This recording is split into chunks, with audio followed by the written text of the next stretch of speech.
अस्सलाम वालेकुम दोस्तों, क्या हाल चाल है? ठीक ठाक है। उम्मीद करता हूँ आप सब खैरियत से होंगे। तो आज का हमारा टॉपिक है हीट स्ट्रोक या जिसको लू लगना कहते हैं। जैसे कि आप लोगों के सामने है कि आजकल गर्मी जो है वो काफ़ी शदीद पड़ रही है। तो इसकी वजह से क्या होता है कि बाद लोगों को हीट स्ट्रोक हो जाता है, लू लग जाता है। इसके होने की वजूहत क्या होती हैं या ये होने से क्या क्या अलामतें सामने आती हैं और इससे बचाव कैसे मुमकिन है, इसके ऊपर बात करते हैं। तो सबसे पहले हम बताते हैं कि हीट स्ट्रोक होता क्यों है। जब हमारे जिस्म से हरारत खारिज नहीं होती तो उस सूरत में क्या होता है कि बॉडी का टेम्परेचर जो है वो ज़्यादा हो जाता है, जिसकी वजह से क्या होता है कि हीट स्ट्रोक या लू लग जाती है। और ये होता क्यों है कि जब हमारा दिमाग का खास मरकज जो है जो दर्जा हरारत को कंट्रोल कर रहा था उसमें कोई खराबी पैदा होती है तो जिस होती है तो उसकी वजह से क्या होता है कि जो हमारे पसीने बनाने वाले गदूद हैं, जो हमारे पसीना बना रहे होते हैं, वो अपना काम करना छोड़ देते हैं।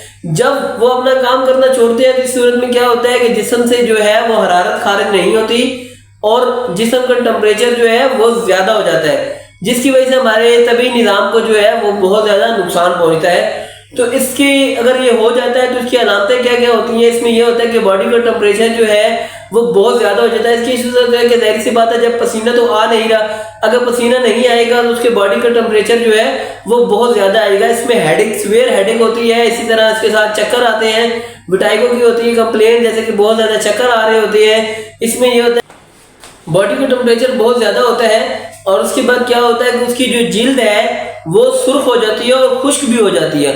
और इसमें जो है एक ज़हनी कैफियत भी पैदा हो जाती है, जिससे कि कंफ्यूजन होती है, यानी इसको समझ नहीं आ रही होती कि मेरे साथ क्या हो रहा है या मुझे इस वक्त क्या महसूस हो रहा है। जाहिर सी बात है जब उससे पसीना बनाने वाले गदूद काम नहीं कर रहे होंगे तो जाहिर सी बात है उसके जिस्म से पसीना तो खारिज होगा नहीं, हरारत तो सारी उसके जिस्म के अंदर ही रहेगी। तो इससे क्या होगा, एक तो उसे चक्कर आएंगे, दूसरा उसका जो है बॉडी का जो रंग है या उसकी जिल्द का जो कलर है वो सुर्ख हो जाएगा और साथ ही बॉडी खुश्क भी हो जाएगी। तो इसके साथ क्या होगा, बॉडी का टेम्परेचर भी जो है वो बहुत ज्यादा हो जाएगा और साथ बाद दफा तो लोग जो होते हैं वो बेहोश हो जाते हैं। तो अब इससे बचाव कैसे मुमकिन है कि अगर खुदा ना खासा ये हो जाए कोई तो आपके साथ होते हैं तो इसके साथ हमने ये करना है कि आपने उसे जल्दी से जल्दी अपने पानी पिलाना है, ज्यादा से ज्यादा हाइड्रेट करना है ताकि उसे पानी पिलाएं और उसको ठंडी और हवादार जगह पे लेके जाएं, हजूम वगैरह ना हो। हमारे यहाँ ये होता है कि जैसे ही कोई इस तरह का मरीज देखते हैं या इस तरह का कोई लोग देखते हैं जैसे कि कोई हीट स्ट्रोक की वजह से गिर गया है, बेहोश हो गया सडनली, तो हम उसके ऊपर हजूम कर लेते हैं और उसकी ऑक्सीजन जो है या उसको जो हवा लगनी होती है वो बिल्कुल ही बंद हो जाती है।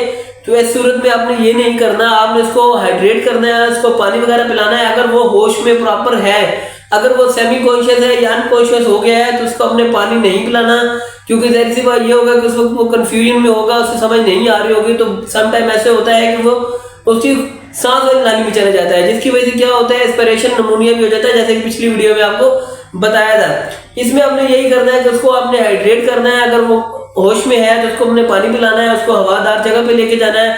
अगर उसने बहुत ज्यादा कपड़े टाइट पहने हुए तो उनको ढीला कर दे, अगर पॉसिबल है तो उसके कपड़े उतार दे ताकि उसको ज्यादा से ज्यादा जो है हवा महसूस हो सके। तो इसके ऊपर क्या करना है कि आपने इसको ठंडे पानी की पट्टियां भी करनी है।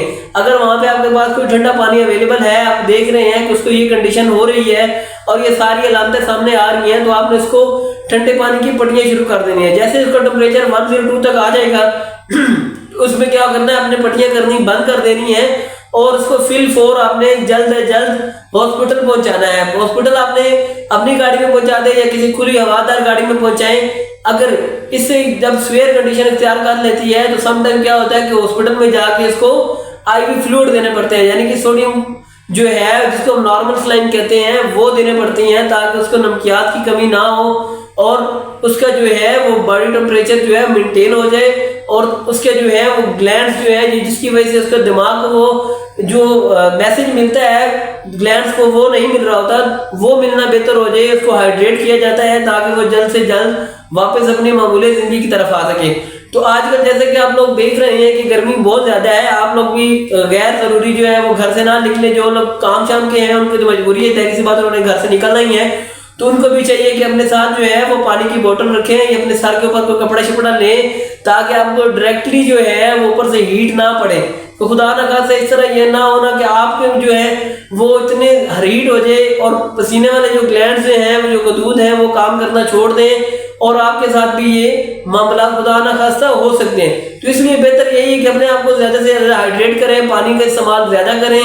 और इस सूरत में जाहिर सी बात अगर आपको कोई जरूरी काम नहीं है तो गैर जरूरी घर से ना निकले, हवादार जगह पे रहें। ये पब्लिक अवेयरनेस मैसेज होते हैं, इनको आगे जरूर शेयर किया करें और मेरे यूट्यूब चैनल को सब्सक्राइब कर दिया करें। Thank you so much. Allah Hafiz.